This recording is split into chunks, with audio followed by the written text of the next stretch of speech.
Among the sinner, I am chief.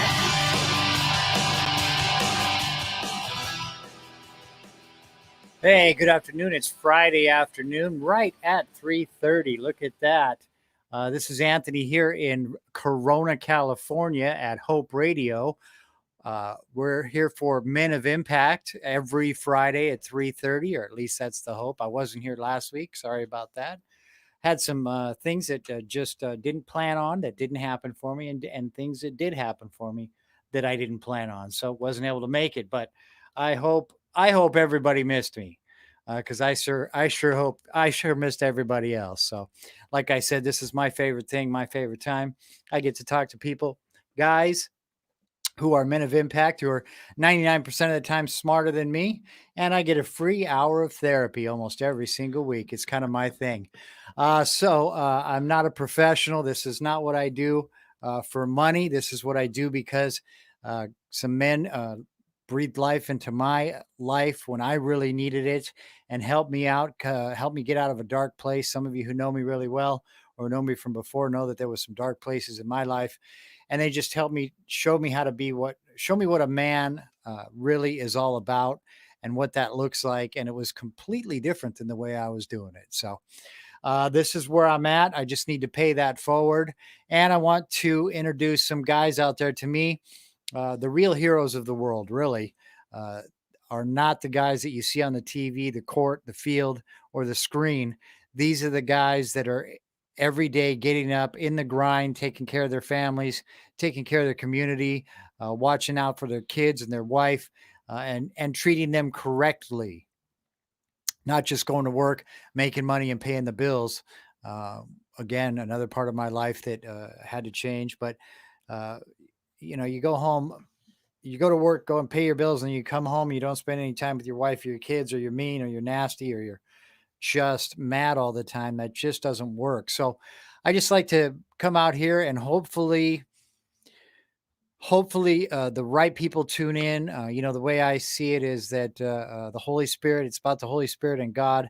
He'll bring the right people who need to hear what we're here to talk about. He knows exactly what we're going to talk about today anyway. So my guess is that he'll make sure the right person, and even if it's just one person, if I can help one person after years and years on the radio, that's my goal, is to spend years and years on this radio.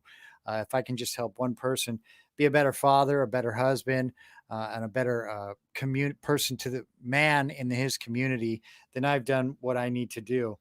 We as men are called to be spiritual leaders in our families, in our communities, and in the world. And I hope tonight encourages everybody out there that there are such men in our cities and in our country. I know that sometimes people are discouraged about that. That I know part of the reason I started the show is my daughters always told me there's just not guys out there like that anymore, Anthony. So this is part of my proof. So I get to show them that no, I was right again. Um, I hope it encourages women that God does have that man for you out there. And we as men need to step up and be bold and courageous in our beliefs, values, and morals.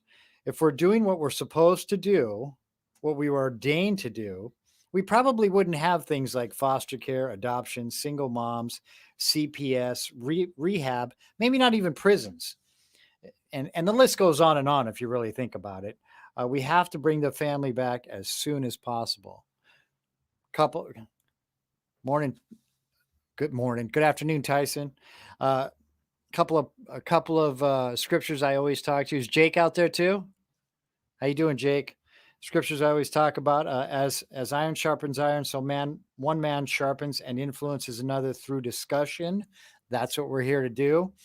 Uh, and then Philippians, that is Proverbs 27:17, and then Philippians 2:3. Don't be selfish. Don't try to impress others. Be humble, thinking of others as better than yourselves. And that's all others. God didn't put a disclaimer in there, thinking of all others except the homeless, or all others except the poor, or all others except the rich, or all others except the prostitutes. That's not what he said. All others as better than yourselves, because sin is sin is sin, and we're all sinners, brother.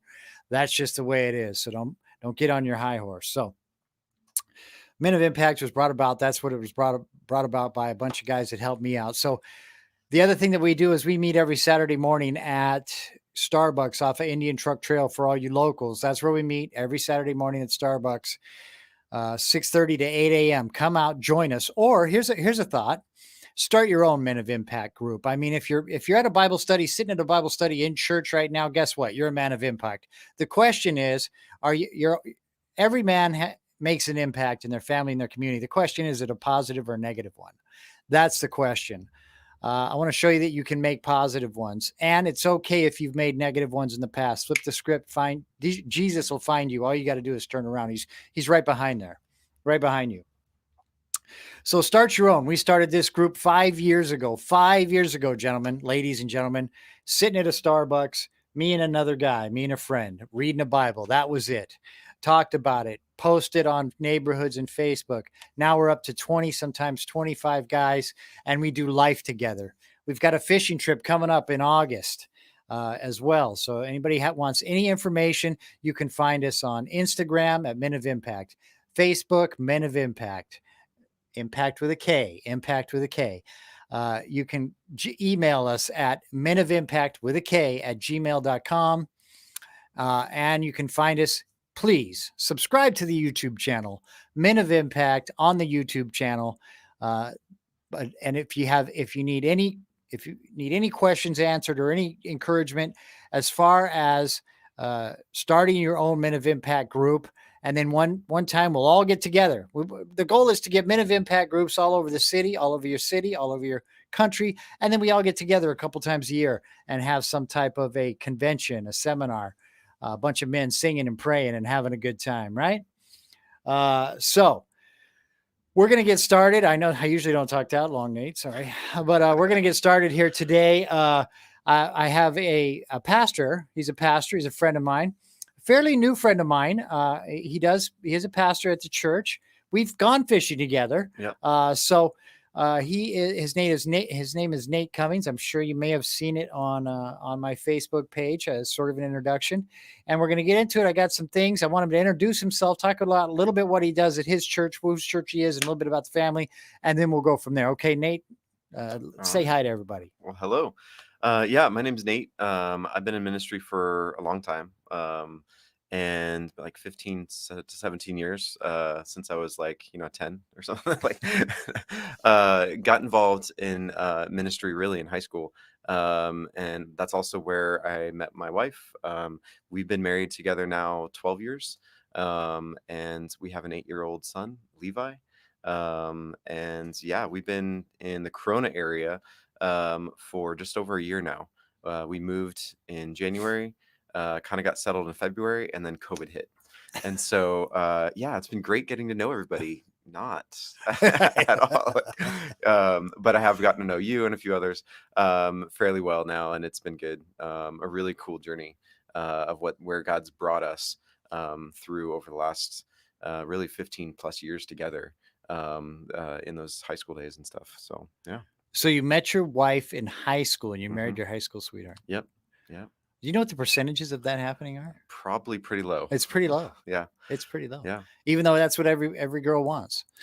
They just want to meet one guy and that's it for the rest of their lives. And I know I have 2 daughters and I told them that usually doesn't happen. It's unfortunately we have a couple of friends that happens. So of course that was, I want that. Yeah. No. It does happen. No, you're right. It does happen. Just not very often, ladies. Okay. And not very often, fellas. Yep. But it can happen. But, so what is it you do? You work for South Hills Church in Corona, right? Yep. Work alongside of Adam Smith there, who's the campus pastor, and kind of his second, maybe. I'm the family pastor, so I really focus mostly on birth up through young adults, kind of really helping to bring a philosophy or strategy to what we do to come alongside of that entire spectrum as they go through those transitions, and then the family as well. And so, yeah, it's been fun getting to kind of dive into some of those different ministries. My wife is my partner in ministry, and she focuses maybe more on the preschool and elementary ages, along with me, where I dedicate a lot more time into students and young adults. But yeah, we've been doing that for a while now. And you have. Sorry. I'm trying to get this shared, but I never know how to share from my Men of Impact page. There we go. Maybe. Nope. Anyway, I don't know how to do this. I'm going to have to ask Tyson one day. Maybe he knows how to do that. I can share from my page, but I never seem to be able to share from Men of Impact page to my page. But Well, figure it out. so it's okay. I'll post it later on my page via YouTube so that you can make sure to subscribe to YouTube. So Adam Smith's been on the show. Known Adam for a while now, and looking to get him back on the show because so you're the family pastor, which is Yep. a big thing. It's a big thing I like to talk about on the show Yeah. because that's really what the enemy is out to destroy. And by enemy, I'm sorry, anybody who's not out there, I don't mean to speak Christianese. That's kind of a Christianese term, right? Can be. Can be, right? So the enemy is Satan, plain and simple. That's who it is, guys. Like it or don't, that's who it is. So the enemy is out to attack the family. Yeah. Powers against, trying to break it down. There's so much good that can happen when family works well, when marriages are solid, when dad and mom are partner together to raise their kids, to invest in them. I mean, there's so much good that happens when family works well. But then when it breaks down and different one thing after another, it impacts so much in the kids' lives, in community and culture. And yeah, it's sad to see when it does break down, though. So culture, there's a big one. So in the culture, the lack of the family. I mean, because the statistics are just insane Yeah. when you really think about it, right? Oh yeah. I don't know all of them, but I do know it's something like 90% of everybody in prison either didn't have a father or what didn't have a present father, Yeah. right? And we talk about that a lot. So the enemy attacks the family, like we were saying, and who, in your opinion, Nate, where does he? How does the enemy get to the family? What's the quickest way to get to the family and break it down? I mean, really, I mean, I've come to learn that there's so many things that really get to attack the family, but definitely through the father and through the mother and that marriage and relationships. Relationships are hard, and when they go south for a variety of different reasons, because it's not just one. I mean, I think that's like why our enemy is so good is because he does attack in a lot of different ways. Mm-hmm. And but when those relationships go sour and aren't like the dad and the father is not present in that family dynamic, like it has a tremendous um, uh, hurt and brokenness that starts to creep in, and then has lasting effects to generation. I mean, I know my own family. Um, my grandpa and my grandma, like they were married and stayed together, but there was some alcoholism in there, and my grandpa got angry and mad often, and I've heard and vaguely remember some of the stories of just the the hardness that was in my grandpa, and the how he would get when he would get drunk, and even then like going after me, and then my dad having to step in. But then hearing that story of like how my dad stepped in, and seeing that like where he recognized there was this thing that was breaking down like the dynamic within our family, for him to then be able to like say that's not what we're gonna do. I'm gonna shift that and change that, and he did. And then he never drank like since then, and I see the difference like in my life because of what was handed down to me. But I also see like now being in ministry for so many years, seeing what gets handed down to kids and students, and those like you see the way in which if there's somebody that's engaging in youth group, and they're engaging well, they're in the conversation, in talking about faith, in the way that they treat each other, inevitably like I can like probably guess what their family life is like, Mm-hmm. and whether they've got a present dad and a decent like marriage in there or not. And then those that are struggling, those that lash out, whatever it might be in, and it it's not just in youth group, it's also in the young adults group. And just seeing, like, I see the impact of what a solid dad, a solid marriage, can do for kids as they grow up, or the detriment that it can have. So on that note, this is why we do this. On that note, when we're talking about that, and and again, it's easier to identify. Like, one of the thing I always told my kids was, hey, if you see a kid sitting alone at school, that's a kid you need to talk to, because that's a kid that's struggling at home. Hmm. 9 times out of 10, right? They've got things going on. So maybe, and we were talking about today, when we're young, we just say things like, well, I'm young, I want to have a life, and blah blah blah. We don't even admit or even know that we're broken, Mm. right? Yeah.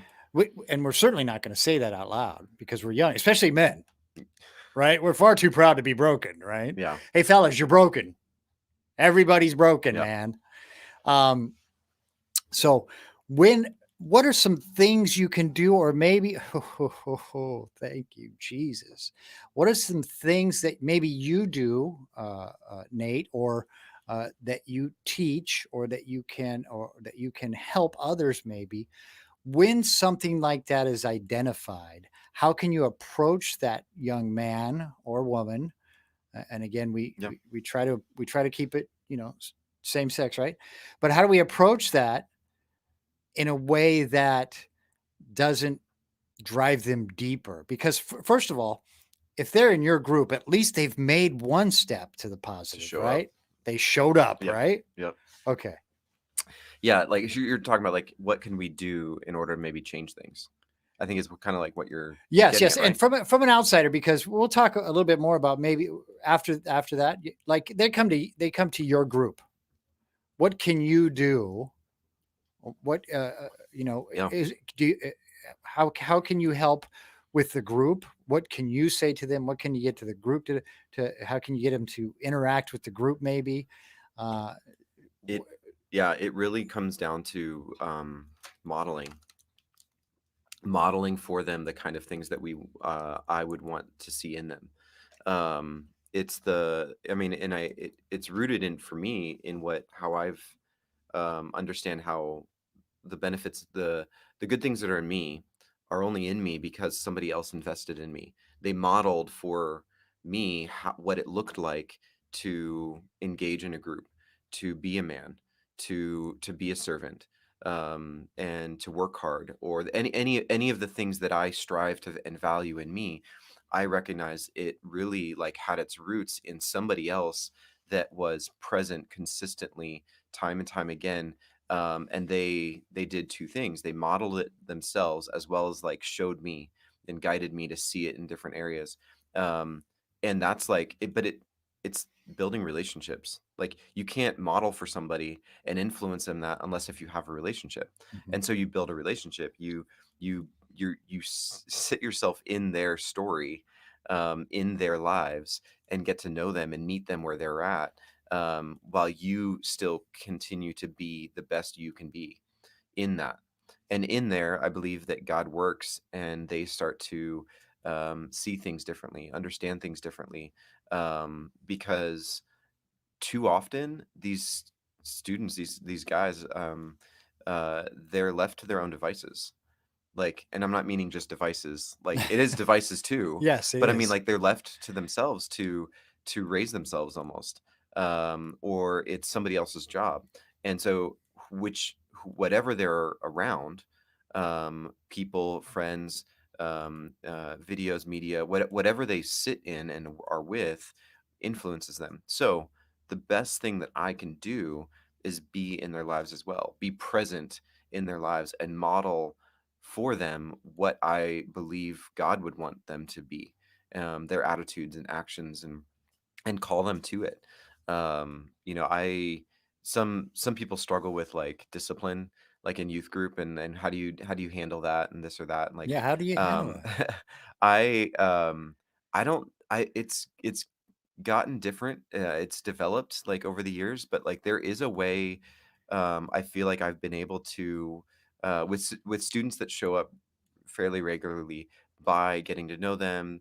One's into wrestling, or one's into drawing, or this or that. You getting to know little bits and pieces of their story, and being with them for a little bit, to then when I say, hey, that's not okay, and calling him out, and like be like there's a different seriousness that I know that I can bring to a moment.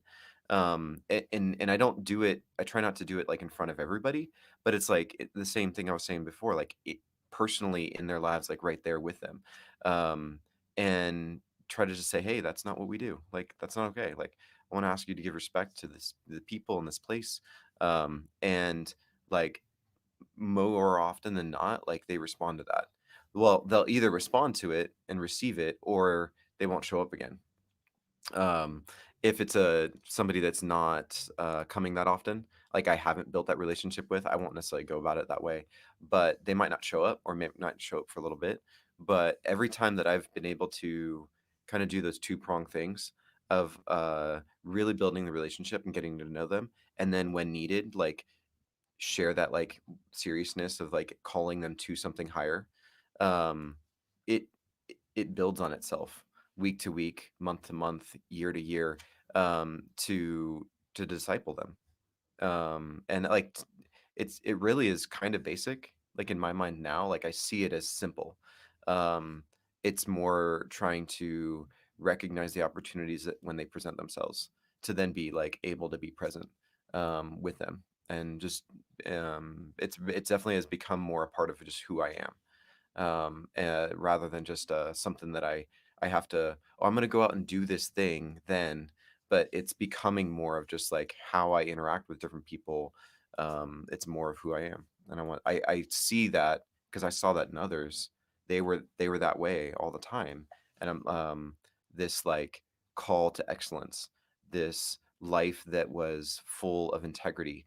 And they could both be fun and have like good relationships and care about you, as well as then like call you out in a meaningful way, that when you heard them call you out, you sat with it differently.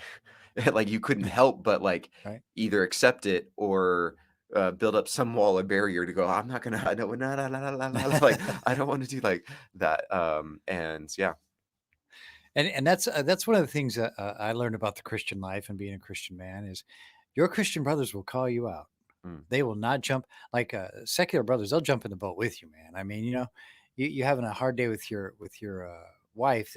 Let's go drink. Let's go find another. Your Christian brothers will not do that. They're going to tell you what you are doing wrong in the situation.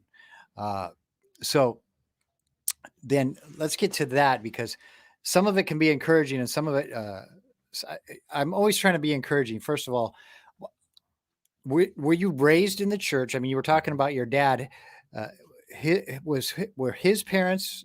Was he raised in the church? A little bit, but it really was the shift between my mom and my dad, kind of like making church more of a priority and more of a something that we were all about, So he broke the together. cycle. Like my mom and my dad together, Okay. really, like because there was different dynamics on both sides of the family, but I definitely like see the difference for me because of what they both did. And to then like now myself and my brothers like are involved serving and leading Bible studies or this or that, like in different ways than my parents ever did. And it's cool. It's really neat to see. And the reason I say that is that some of you guys out there, or some of you people out there, guys or girls, whoever's watching, some of the guests out there might think, well, he had a leg up, right? He had it easy. Of course, he knows Jesus or whatever. I'm here to tell you, I didn't live that life, Mhm. and I wasn't involved in ministry at 10 either, But uh, I him here now got saved at 37, which is a miracle unto itself to go from atheism to a Jesus follower at that age. So I like to hold on to that. Mhm. That I am a walking miracle. So anybody who says that Jesus didn't, that miracles don't happen today, that's not true. Every time a baby's born is a miracle. But to say that miracles don't happen, that's not true. Some of you out there who knew me know that. So you were raised in the church, right? Yep. So you're able to. So what is it? And again, what is it you might be able to say to that guy, because again, we're talking to the men. We talk to the men, and if the women are listening, they might be able to learn something about, you know, give your husband an elbow at the dinner table or something. I don't know. But we're talking to the guys. What's something you might be able to tell? What? How about this? What are some of the practices? Some of the practices you use to make sure that you stay engaged and present in the family? Yeah. I think over the Because last you're a pastor. That means you work a lot, bro. I get it. yeah. We I work a lot, but in the church, but it still can become just work. And I've seen that in different seasons, like where there's purpose to it for sure.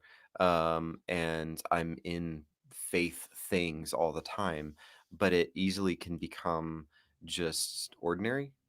And I definitely recognize that's not meant to be that way. It's not supposed to be that way. And I think the same is true though for any guy working wherever you're at. That anything that we are doing is not meant to just be ordinary or mundane.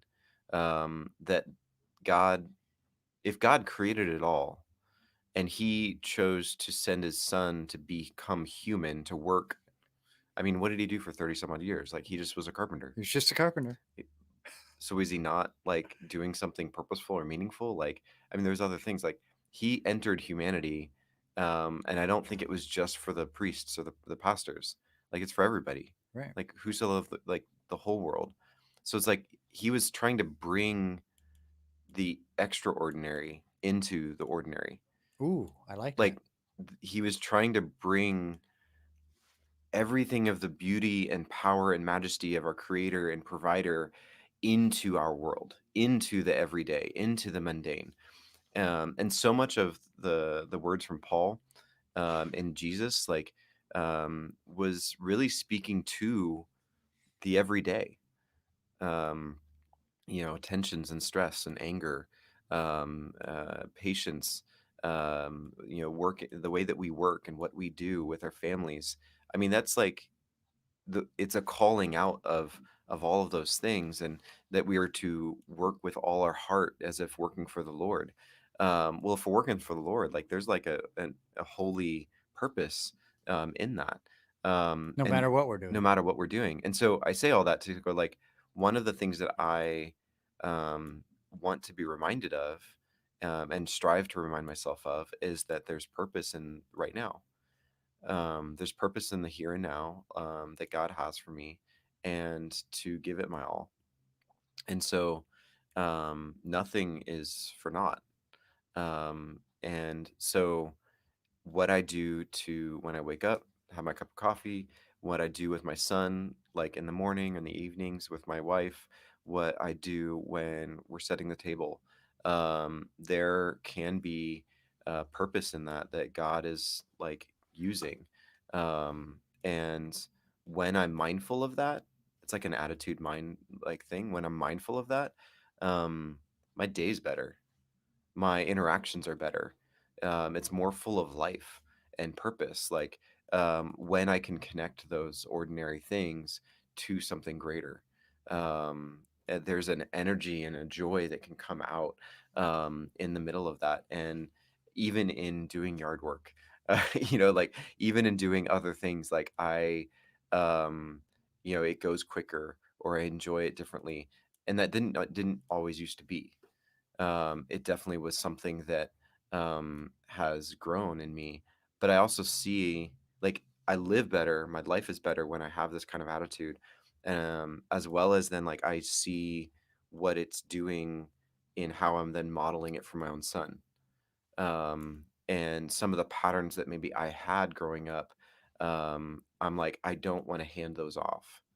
I want to hand him off with better patterns, better rhythms, better attitudes about life and work, regardless of what he ends up doing.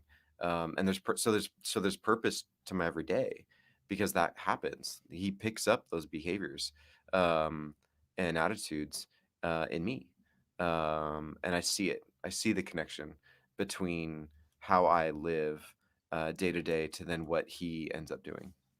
Okay, we're going to take a break right Yeah. now. Take a 5-minute break. Thanks. You stopped the timer. Good job, Tyson. We're getting better, man. We're getting better. All right, we'll see you in about 5 minutes. All right, so that was some good stuff right there.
Mundane. Okay, hey, we're back. I'm sure you couldn't hear us. All right, right, Tyson. Okay, so we're back, and we want to talk about some things and get ready to well, the last 25 minutes. I'm not going to lie to you, Nate, are twice as fast as that 30 minutes that we just did. So. There are some things that we talk about and that we were just touching on, and we talked about during the break that we want to discuss a little bit more. And what got me thinking about is when you were talking about, you know, uh, everything we do is holy if we're working unto the Lord, right? And if you're not, okay, first of all, let's start with this. Do you ever think to yourself, how does anybody do it without Jesus? Yeah. I mean, like I get it, like, but yeah, it's hard. I just can't. I can't visualize it myself now. Like, or if I whatever I do visualize, like my life without God, it's like bleak. It's not full of joy and like hope. And I know people do. They find their hope or their joy in something else. But it's different It's for sure. different. Yeah. It's different. And I always say, how do you spell joy? It's Jesus. That's how you spell joy, because happiness, that's not a real thing, man. Joy, that's a real thing. A car can make you happy until it's old. Uh, then the only thing that you think makes you happy is another car. But Jesus can fill you with joy. So that's what we were talking about. Because one of the things we discussed, I think that that's part of the problem, is that we just get so discouraged with life Hmm. and the mundane and the routine of Yeah. it, that men and women, but men especially, that this is what could lead to adultery or even abuse Hmm. or anger. Oh yeah. Because I had a therapist tell me one time that made a huge difference in my life, fellas, especially my age. We were taught that you're not allowed to. You're not allowed to cry. You're not allowed to show your emotions. You're not allowed to. There's no talking to other men. I mean, that's just not. What are you talking about? Feelings, right? So we learn how to process everything through one emotion, and that's anger. So if we're Awesome. scared, we're angry. Hmm. If we're anxious, we're angry. Whatever it was. And then he told me that. Then I found out I was angry, and it changed my whole life. But Yeah. anyway, I think that because of that mundane, and we go through life, I mean, everybody's heard it from their spouse or from their kids, or your kid finally grows up and they go, is this really what life is all about? You get up, you go to work, you come home, you go to bed, and Yeah. then you get up and you go to work. And so, can you speak on that? I mean, Yeah. Well, I mean, I think like at the base level, like all of us want to enjoy life. I think we're made to do that. We're made to, I think, enjoy this world and this life and the different things in it. And that's why, so when things then aren't enjoyable, they start to become a little dreary or a little mundane, or like we feel caught in a whirlwind of life of just work and time out. We then seek other things to find joy, to find happiness of some sort. And I think it's in that pursuit that things can go wrong. Things can get twisted when we try to seek that joy, that fulfillment in something that is misplaced and isn't actually like made on purpose, like for us. Like a man, like things go south in the relationship, and so then like it could be any number of things that they try to then fill that void that then is there because there's not that solid connection between husband and wife, whether it be alcohol or other seeking out images and videos or seeking out other relationships. And I don't think it ever originally was meant to be that, even in that guy's mind. It just is. We are made to enjoy life. And if we're not, then we're going to do something to change that. And so I think we need to, though, realize like we have to be careful that of not going down a path that then sets us up for failure and sets others up for failure or brokenness and hurt. That there are consequences to our actions beyond ourselves. That I could be doing something and maybe think that it just impacts me, but nothing we do ever really only impacts us. it always has some kind of impact beyond us. And this like impact, like it is both, like you were saying before, positive and negative. Like what I do to better myself as a leader, as a father, as a husband, I believe with all my heart that it will have an impact on my life, my wife and my son, but then even beyond them to potentially generations that I won't ever see. And why do I know that? Well, I've seen it in my own life. I shared just a little bit of it. Like I've seen what my dad and my mom have done to shift those things to hand off something better. And I don't think we should ever get stuck in this victim mentality of like, oh well, I can't get out of this. These things are in a part of my life, or these people or these things have happened, and that's why I am the way I am. This is just the way That's I just the am. way I am. And I think it's like recognize that. Okay, I get it. But what can you do? I give you that.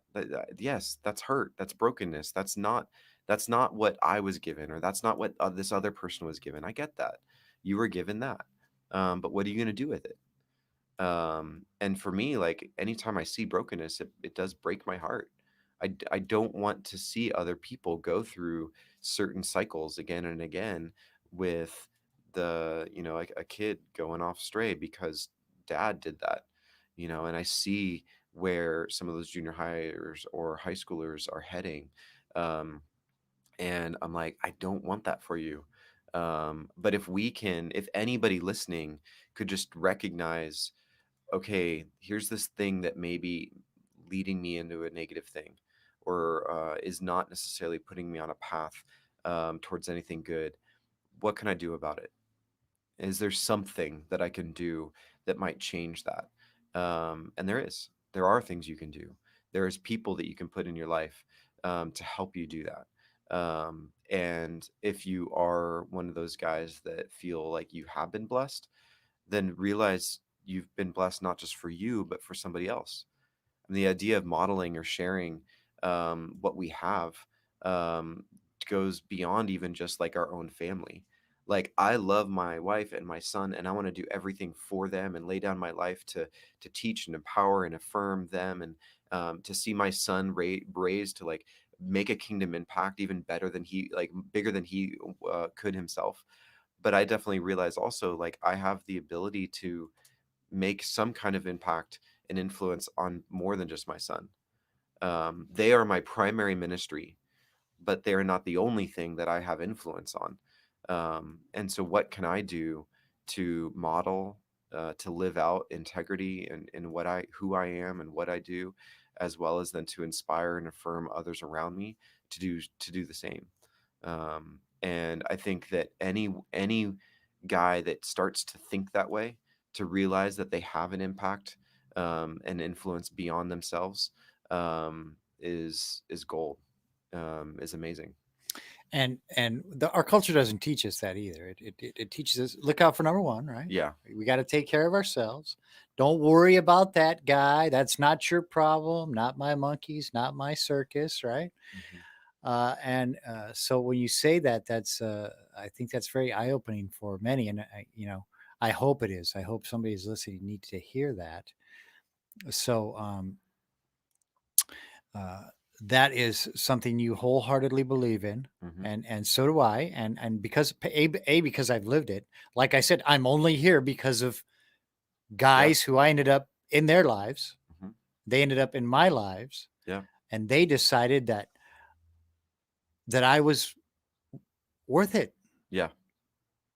Yeah. right? Exactly. Yeah. I mean, You have value. You're worth it to invest in, to share some bit of their life, time, talent, like whatnot, like to see that maybe something might happen different in your life because of that. And um it's made a huge difference. it's made a huge difference in my life.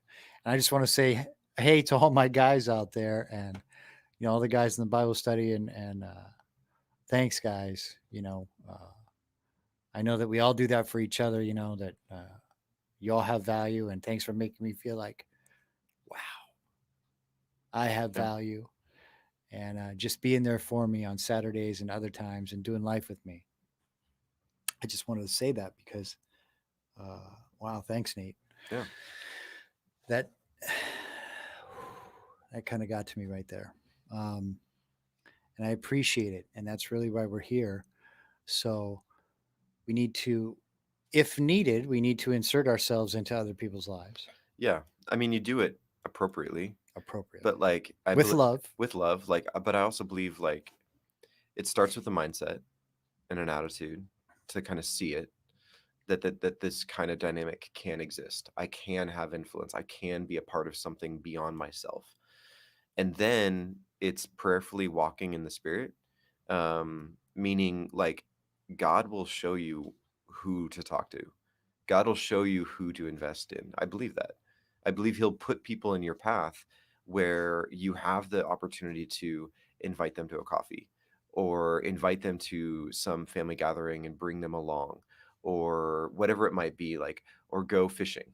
And like and bring them along, and in that, not just make it about fishing, not just make it about golfing, like, but actually make it about sharing life with one another, sharing why you've become who you are with them, and some bit of wisdom or thought, like, and it probably is going to end up coming out of just talking about life, of what's going on, what are wins or what are struggles, or whatever football game you just watched, and seeing something like, I can't help but see things in life differently now through my education or learning and faith, like that, like there are life lessons everywhere, opportunities that we can bring in some other layer of discipleship and leadership and faith into a conversation, and it actually is easy.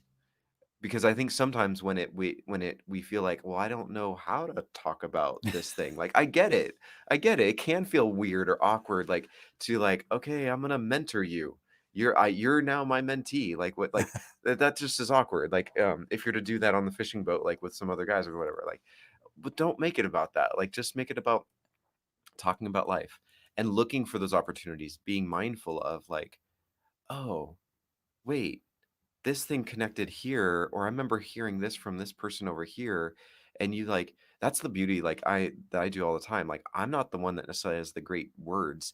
I just remember what other people have said. They've said some really cool stuff, and I'm like, oh, like, let me bring that into the conversation. Like, hey, Adam like said this thing here, like, or just claim it as your own, like, if you want to do that too. But no, like, just be. But if you're mindful of, if you're kind of aware of like, oh, maybe this is an opportunity for me to say something, be something, do something that might change the trajectory of this guy in front of me, this student, that I'm hanging out with, or, and because I don't think you should ever force yourself like into a relationship, Right. like insert yourself into something that like just would be awkward. I think it will actually happen more authentically and real, if we're aware of like, and mindful. Yeah. And oh, shoot, I had some. I lose it sometimes because I keep listening. Um, so oh, that's what I was going to say. And listen, guys, that's one of the things I talk about. I used to say, it used to be part of my opening thing is, God made us to be community. Mm. We're Yeah. supposed to be a community, Yeah. right? We need other people, Yeah. and so, like it or not, fellas, you need somebody. You need other people, and so you have to be able to be vulnerable and go to one of your guys too, if and talk about something that you need to talk about. Yeah. One thing I learned is, there's a whole bunch of crazy that can go up in your head, guys. Yeah. Especially if you led the kind of life I led, there's images and you just can't unring the bell. Yeah. There are things that play in my head that hopefully don't play in everybody's head, but worse things that play in other guys' heads too, I know. And we can't just let it play in our heads, right? Yeah. We just can't, because crazy happens. Oh yeah. Then it manifests and into actions. And I was the guy who acted out. But Yeah, I was, and just I'll mhm, insert this. Craig Rochelle, great pastor leader, and he has one line that like definitely has stuck with me. It was like, our life is always moving, in the direction of our greatest thought. Like, so whatever is greatest in our mind, and is taking up most like room in our mind, that is where our life is headed.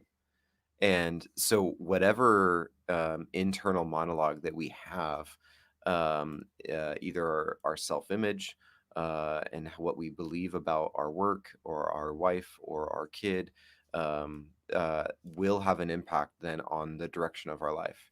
And if we can even just capture that and start to fill our minds and renew our minds, um, in the direction of a positive light, in the light of God's word, of who He says we are, of who, and even if we feel like it's not real, even if we feel like we're not there yet, if we continually capture those negative thoughts and remind ourselves of the positive and the higher calling, that even if we're not there yet, we actually will move in that direction. And we need others, though, to in our lives in order for that to happen, because we we get sucked into that negative stuff, and it reinforces itself. And so, unless if there's like one or two, maybe even more guys, outside of our spouses, that know us and really know us, I think there is a strength there that actually can be had when you are then vulnerable, because you can then combat against those strong bad desires. But Christ in you, like with those other guys, is way stronger. Yes. Yes. You got to have, no, I don't want to say got to, but Christ in you with those guys. Uh, you know, uh, I was just talking to my guys last Saturday, and again, it was something I kicked around for weeks. I've kind of been literally weeks. I've kind of been paralyzed about a few things in my life, and because I start playing things in my head about who I used to be or who I might be or who I think I am, Yeah. and then I don't tell my guys about it, and then I finally tell them, and then they don't judge. They never judge. I can't even tell you how great a group of guys I have. They don't judge. And they reminded me, they said, well, you're doing a radio show about Jesus, right? Didn't we talk about the attacks that are probably going to come? And, Yep. and now you're bringing other men to talk to other men about, you think that that's something the enemy really wants you to be doing? Yeah. I said, oh. That's what's going on. And as So soon as it's clear, then you can deal with it. then you can deal with it, right? Hmm. So, and they reminded me that God isn't a God of confusion, Hmm. but that the enemy certainly likes to use that little tool, Oh yeah. confuse you about Yeah. who you are in Christ, right? So, and I say all that just because the guys need to know that, you know, sometimes, not sometimes, you can't expect somebody to open up to you without opening up to them, Oh yeah. right? That's what you're talking about, relationships. Yep. That begins with you. Yeah. You can't build a relationship with somebody by just, Yeah. No, and it does. I mean, the idea of modeling too, like, it takes steps, but also definitely helps when somebody else leads the way. And so, if we can all, in a way, stumble forward together, like there's a it good one. I might like it that. might take it might take you don't go all in necessarily. Some guys do, and they can be great, but maybe for most it might be more of like, you put one little thing out there with one person to see what happens, and open up about one thing about your life that no one else knows about, and you start somewhere, um, and or you get yourself around somebody else that seems like they've got it together, and that won't you can't help but that rub off on you. And so maybe if you recognize there's something in you that is off and not exactly where you'd like it to be, well, then put yourself in the proximity of somebody else that's more like what you'd like to be, your life to be.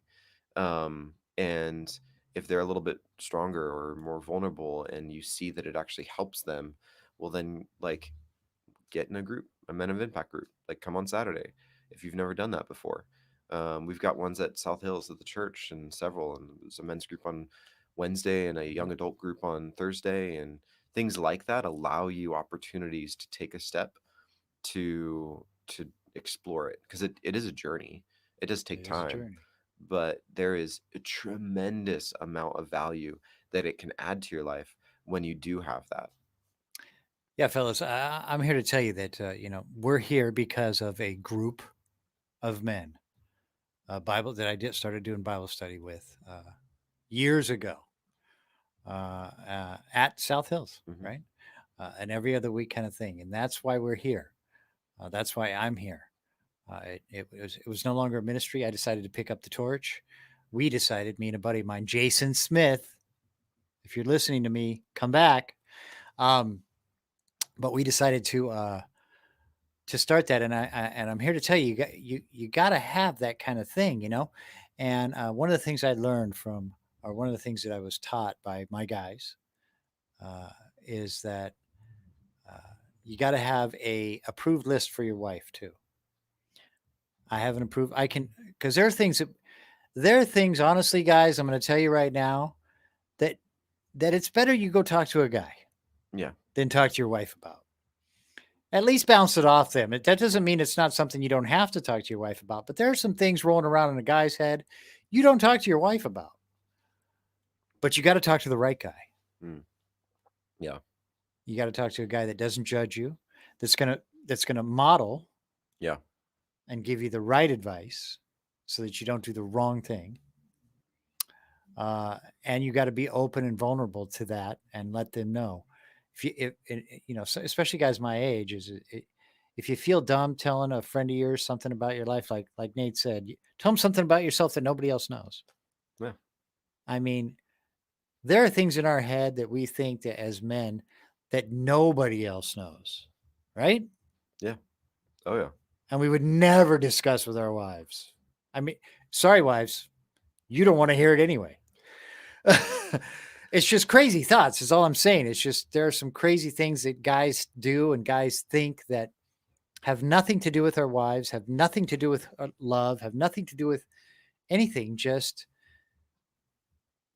I don't even know how to explain it, man. Yeah. And it's recognizing, like, if there are certain patterns or groupings of those thoughts that are maybe actually having an influence on our lives in a negative way, that's what we have to be careful of. That's what we have to be careful of. Yeah. And then we have to make the adjustments, Hmm. right? Yep. And you have to make but first you have to admit that that's a thing. Yeah. I'm going to tell you a quick story, guys. We went to me and my wife went to a anger management uh, class at a church that we used to attend. Right? We went for her. Right? I gave her an elbow at church. Right? Don't do that, guys. So we go for her first class. After the first session, we walk out, and she goes, "Well, what did you think? What did you think?" I said, "Well, holy cow, I'm angry." And I was the one who always told myself I wasn't angry. Mm. I Yeah. wasn't the one who yelled. My kids didn't think I was angry. Yeah. I didn't even know I was angry. But you recognized it in yourself. I recognized it Hmm. because somebody spoke it into me, spoke to me the right way in that, whether it was the book or the teacher, I don't even remember. Yeah. And sometimes it comes down to one sentence. Yeah. And then the light turns on and you're like, okay, I got to do something about it now, because you can hear it. Yeah. But And then you got to do something. you got to do something, Yeah. right? So we got about a minute to go. So Nate, say hello, shout outs to whoever you want to say hello to. Hi. I don't know whoever's watching now or anytime, but thanks so much for tuning in. Thank you for letting me be on this and share. Thank you for coming. It was, it's always a wonderful time. And, I remember telling Adam when he was here, it's an hour of therapy for me because I need a lot of therapy and I don't have a lot of money. So it's free therapy for me. And I hope that somebody else got something out of it. This was an awesome, awesome show. Thank you so much for being here. A lot of great stuff today and things that can benefit men, things that can benefit, uh, their kids. And you got to take ownership of it. Yeah. Nobody said life would be easy. Jesus told us it wouldn't, right? Yeah. You're going to have trials and tribulations, and it just is what it is. You're just going to have it. So anytime, anything you want to talk about, anything you need, any questions, you have any questions, you need any encouragement, again, menofimpact@gmail.com. Look us on Facebook, look us on Instagram, and subscribe to the YouTube channel. Thanks, Nate. Yeah, Have a definitely. great time. Have a great day, guys. See you next week.